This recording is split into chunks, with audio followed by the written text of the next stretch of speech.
in the Piedmont of North Carolina until 5:30 p.m. Eastern Daylight Time. At 4:53 p.m. Eastern Daylight Time, a severe thunderstorm was located 9 miles southwest of Monroe, or near Mineral Springs, moving northeast at 15 miles per hour. Hazard, 60 miles per hour wind gusts and penny-sized hail. Source, radar indicated. Impact, expects damage to trees and power lines.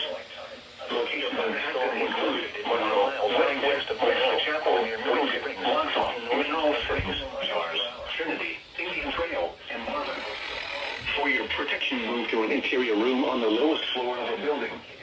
Please report damaging winds, hail, or flooding to the National Weather Service by calling toll-free 1-800-267-8101 or by posting on our Facebook page or tweet us using #NWSGSP. Your message should describe the event and the specific location where it occurred. Repeating, a severe thunderstorm warning has been issued until 5:30 p.m. Eastern Daylight Time for the following counties: